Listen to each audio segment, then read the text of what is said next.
ntakabyaza Nizari itegeko rivuga ngo ntibagakabe. Twese tuzi neza imaze iminsi bitambuka mu ndirimbo zigiye zitandukanye muri iki gihugu cyacu cy'u Rwanda abenshi bita ibishegu. Abaministiri bagiye babigarukaho harimo nka Minisitiri w'Umuco na Siporo n'abantu benshi bagiye batandukanye. Indirimbo nka Samoya, Bruce Melody, Bite sosiso, bite banana, urakore choice upati ushaka. Indirimbo Igare ya Mico The Best, Papa wanjye yamaye igare, wanjye ndiryaho umunyenga.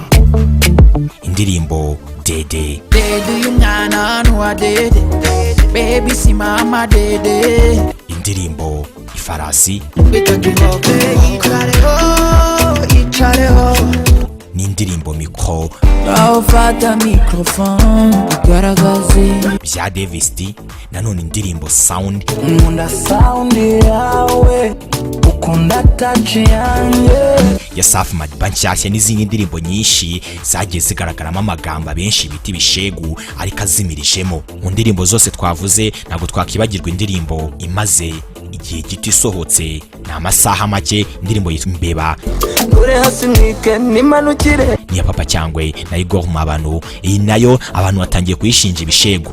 Tekereza ibintu abantu batekerezaga bacyumva ko agiye gusohora indirimbo Imbeba, ariko bamwe muri abahanzi bagaragaza yuko nta gishegu baririmba, cyane cyane ko ibyo barimba ari Kinyarwanda, ahubwo abantu bashaka gusesengura. Abenshi batanize isesengura aribo bashaka kubyinjiramo. Abenshi banagaragaza ko iza kera zagiye zitambuka arizo zari zirimo ibishega ahubwo kuruta iz'uyu munsi. Bamwe bavuga ko byatangiriwe n'umusaza Nsengiyumva ubwo yaririmbaga ibijyanye n'igisupusupu. Amagambo menshi yagiye ashyiramo, abenshi bahise ibishegu nawe bakavuga ati dore umusaza none ibyo atuzaniye.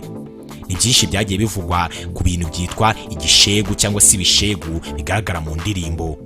Hari abahanzi benshi bafite icyo bagiye babivugaho, ariko Bruce Melody yahisemo kunuma no kugaragaza ko ntacyo azigera bisobanuraho. Nubwo witwa Davis D mu gitangazamakuru igihe.com we yabasobanuriye bimwe mu byanditse cyangwa se mu biri mu ndirimbo ye. Witwa Mico The Best we nawe yavuze ko atabisobanura.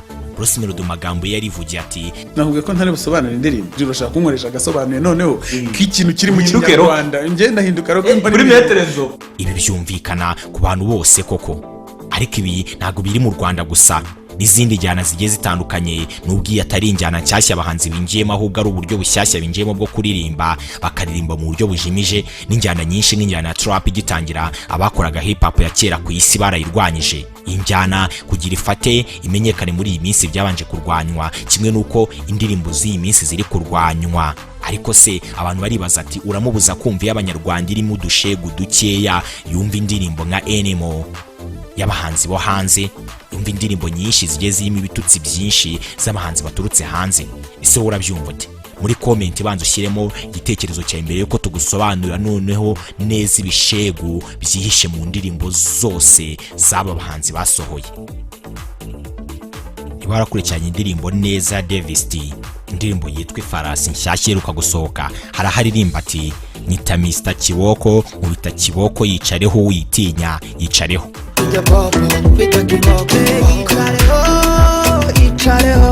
Mu kindi gitero yumvikana avuga amazina y'abakobwa harimo uwo yise Mimi, Joli, Keti n'abandi, abasaba kwicara kuri iyo farasi.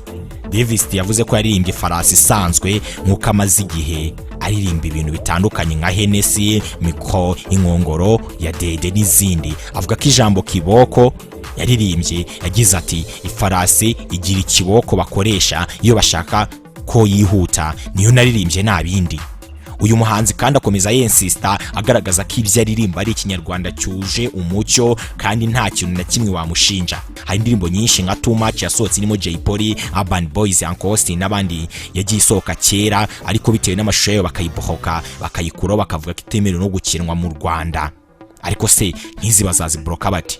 Nawe injira muri ino ndirimbo ushakiremo igishegu kimwe, urakibura burundu koko, kandi nta gisobanuro kimwe watanga, igisubizo ni kimwe, nta bishegu birimo.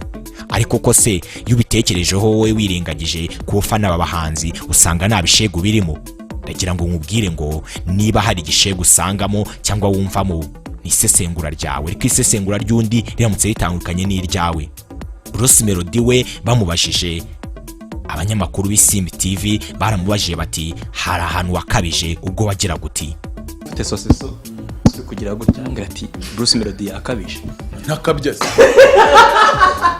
Bruce Melody nkuko mwabyiyumviye yarabasubije ati nakabyase. Nicyo gisubizo cyonyine yatanze, ariko niyigera asobanura indirimbo ye. N'aba bandi ntibigeze basobanura indirimbo zabo, ariko indirimbo zabo benshi bagaragaza ko zuzuye ibishegu n'amagambo mabi. Bimwe mu bintu bizwi Minisitiri yagarutseho ubwo yari yatumijwe kuri TV na Radio 10, yagaragaje ko Bruce Melody ari umuhanzi ufite abafana benshi kandi ukunzwe, ariko akaba aziyumuriraho cyangwa yiyumuriraho abafana be bitewe n'ibintu asigaye aririmba. Ibi ngibi se wowe bibona uti? Ko n'abayobozi b'inzego zikomeye batangiye kubyinjiramo n'abandi benshi. Abenshi baravuga bati aho bakabaye bashyigikira umuziki ahubwo batangiye kuwurwanya. Hari umwe mu basenateri, hari umwe mu bambasaderi b'u Rwanda ubishyigikiye, wagaragaje yuko anashyigikiye Bruce Melody, ari n'umwe mu bafana be bakomeye. Uyu nguyu ni umwe mu bagaragaza yuko ibintu aririmba ntacyo bimutwaye, n'umuyobozi nawe ukomeye, ambasaderi. Bivuze ngo ku ruhande rumwe nitwagaragaza ko biri kurwanywa n'abantu bose, uretse ko n'ubundi na minisitiri n'abandi bose bagaragaza yuko abahanzi ari mu ndirimbo nke y'abaririmba ibishegu, hari n'izindi nziza batugezaho kandi zifite akamaro nka Katerina, Bruce Melody, Broka n'izindi ndirimbo nyinshi yagiye aririmba zifitiye abanyarwanda akamaro. Waba uzi ibyo abantu batekereje bacyumva ko Davis yagiye gusohora ifarasi? Ese imbeba ni cye gishegu wumvamo? Ibyo byose turabibona muri komenti, byose tuzabirebera hamwe byose mu kiganiro cy'ubutaha. Njye amazina yanjye nitwa Methode, njya kugezaga iki kiganiro n'ibindi biganiro byinshi bitandukanye tukugira muri entertainment, imyidagaduro, siporo, filime, science cyangwa se ubuvumbuzi n'ibindi byinshi. Naho tutakugerera, reka noneho dukomeze dushaka ukuri kwihishe muri ibi byose, ariko byose biraturuka mu bitekerezo muri bwandikaho hasi. Mbibutsa gukora subscribe ari ingenzi. Naho ubutaha.